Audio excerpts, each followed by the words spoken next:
Hello everyone, welcome to our channel Uttarakhand next exam. My name is Manisha और आज मैं आपके लिए लेकर आ गई हूँ उत्तराखंड वन दरोगा टेस्ट सीरीज़ पार्ट 13। अगर आप हमारे चैनल पे न्यू हो या चैनल को फर्स्ट टाइम विजिट कर रहे हो तो हमारे चैनल को सब्सक्राइब ज़रूर करना, क्योंकि इस चैनल पे उत्तराखंड वन दरोगा की टेस्ट सीरीज़ चलाई जा रही हैं। तो अगर आप भी उत्तराखंड वन दरोगा की प्रिपरेशन कर रहे हो तो आपके लिए चैनल होने वाला है हेल्पफुल। तो चलिए आज हम करेंगे क्लास 9th की NCERT का चैप्टर नंबर 7 जिसका नाम है डाइवर्सिटी इन लिविंग ऑर्गेनिज्म। तो let's start with the very first question. पहला क्वेश्चन है, ऐसे कौन से ऑर्गेनिजम्स होते हैं जिसमें कि फ्लेम सेल जो होता है वो एक्सक्रीटरी सिस्टम को बनाता है? तो इसका आंसर हो जाएगा फ्लैट वॉर्म्स। तो इसका आंसर है फ्लैट वॉर्म्स। ठीक है, फ्लैट वॉर्म्स जो होते हैं इसके अंदर एक्सक्रीटरी सिस्टम जो होता है वो फ्लेम सेल द्वारा बनाया जाता है। नेक्स्ट क्वेश्चन है, बैक्टीरिया लेक, एक बैक्टीरिया के अंदर इनमें से क्या नहीं होता है? तो इसका आंसर हो जाएगा इंडोप्लाज्मिक रेटिकुलम, क्योंकि इंडोप्लाज्मिक रेटिकुलम एक मेम्ब्रेन बाउंड ऑर्गेनेल है और बैक्टीरिया एक प्रोकैरियोट होता है। तो प्रोकैरियोट के अंदर मेम्ब्रेन बाउंड ऑर्गेनेल नहीं होते हैं, तो इसका आंसर हो जाएगा इंडोप्लाज्मिक रेटिकुलम। तो नेक्स्ट क्वेश्चन, इन विच सब group in plant kingdom produce flower, ऐसा कौन सा सब ग्रुप है प्लांट किंगडम के अंदर जो कि फ्लावर प्रोड्यूस करता है? तो ऑब्वियसली इट इज एंजियोस्पर्म्स। तो इसका आंसर हो जाएगा एंजियोस्पर्म्स। एंजियोस्पर्म और जिम्नोस्पर्म दोनों ही सीड बेयरिंग जो होते हैं प्लांट्स होते हैं, तो ये फेनेरोगैम्स के अंदर आते हैं, ये भी याद रख लीजिएगा। Next question, humans are dash blooded organisms, human जो होते हैं वो किस तरीके का ब्लड होता है उनके अंदर, आपको ये बताना है। तो वो कोल्ड ब्लडेड होते हैं, मेटानेफ्रीडिया ब्लडेड होते हैं, I don't know what this term mean, warm blooded and both A and C। तो इसका आंसर हो जाएगा वार्म ब्लडेड एनिमल्स होते हैं ह्यूमन। उनका जो ब्लड होता है वो 37 डिग्री सेल्सियस पे मेंटेन रहता है, अपना टेम्परेचर मेंटेन करके रखते हैं हम लोग। तो ह्यूमंस जो होते हैं वो रेगुलेटर्स होते हैं, टेम्परेचर वेराइंग टेम्परेचर जो इन्वायरमेंट का होता है उसके अकॉर्डिंग अपना टेम्परेचर को चेंज नहीं करते हैं। हम अपना टेम्परेचर अपने अकॉर्डिंग जो 37 डिग्री सेल्सियस फिक्स्ड है उसी को मेंटेन करके रखते हैं। इस टर्म को, जो भी वार्म ब्लडेड एनिमल होते हैं, इसको साइंटिफिकली क्या कहा जाता है? आप मुझे कमेंट सेक्शन में ज़रूर बताइएगा कि इसे साइंटिफिक टर्म यानी कि बायोलॉजिकल टर्म्स में क्या कहा जाता है। नेक्स्ट क्वेश्चन है, father of taxonomy. Father of taxonomy हम कहते हैं कार्लस लिनियस को।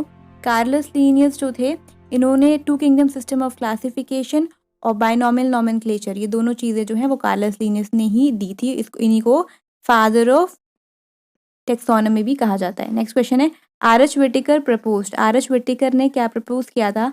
To kingdom classification, Monera virus या फिर 5 किंगडम क्लासिफिकेशन। तो ये बहुत इजी सा क्वेश्चन है, आपने कई बार सुना भी होगा, 5 kingdom system of classification by R H. Whittaker.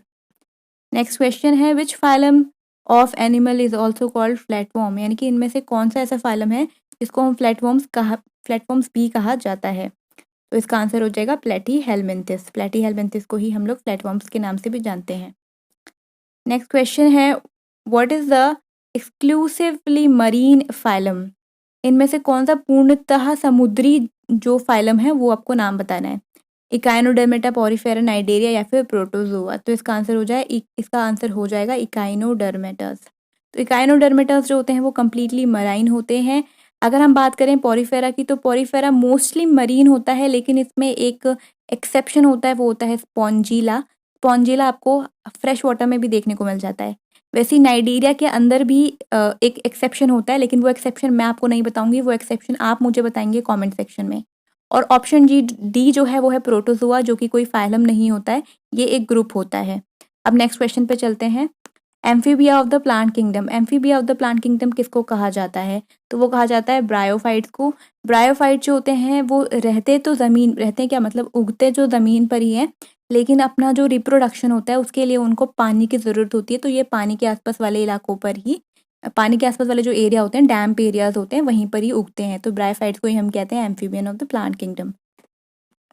Next question है, which is not possessed by bacteria, के पास इसमें से क्या नहीं होता है? तो इसका आंसर हो जाएगा मेम्ब्रेन बाउंड ऑर्गेनेल। तो ऊपर एक क्वेश्चन आया था, ये भी उसी की तरह एक क्वेश्चन है, बस इनडायरेक्ट फॉर्म में पूछा गया है।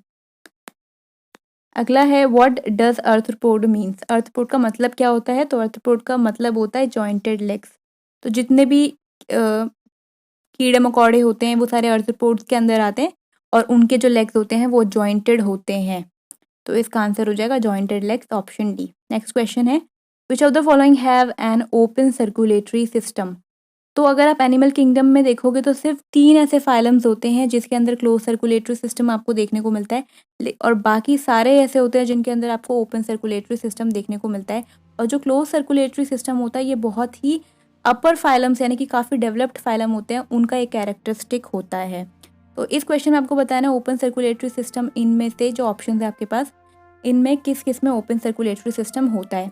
तो अगर हम बात करें आर्थ्रोपोडा की, तो आर्थ्रोपोडा जो होते हैं उनके अंदर ओपन सर्कुलेटरी सिस्टम होता है। अगर हम देखिए बात करें मोलस्का की, तो मोलस्का में भी जो मैक्सिमम जो इसके एनिमल्स होते हैं वो सारे के सारे ओपन सर्कुलेटरी सिस्टम वाले ही होते हैं, लेकिन इसके अंदर एक ऐसी क्लास होती है जिसके अंदर क्लोज सर्कुलेटरी सिस्टम भी पाया जाता है, और उसी क्लास का मेंबर होता है ऑक्टोपस। तो आपको मुझे कमेंट सेक्शन में बताना है कि वो कौन सी क्लास है जिसके अंदर ऑक्टोपस पाया जाता है और क्लोज सर्कुलेटरी सिस्टम होता है उसमें। नेक्स्ट है एनालिडा। तो एनालिडा जो होते हैं इनका ये जो होते हैं ये क्लोज सर्कुलेटरी सिस्टम वाले होते हैं, एंड नाइडेरिया जो होते हैं इनके अंदर सर्कुलेटरी सिस्टम होता ही नहीं है। इसका option first and option second दोनों ही करेक्ट है, तो इसका आंसर ऑप्शन ए हो जाएगा। ठीक है, फर्स्ट एंड सेकेंड वाला जो ऑप्शन है वो ये है, तो ऑप्शन ए करेक्ट है इसका। अब नेक्स्ट क्वेश्चन पे चलते हैं। The mode of nutrition in fungi. Fungi का मोड ऑफ न्यूट्रिशन कैसा होता है? क्या वो सिर्फ सेप्रोफिटिक होता है, या वो सेप्रोफिटिक पैरासिटिक दोनों होता है, या सिर्फ पैरासिटिक होता है, या फिर उनमें से कोई भी नहीं?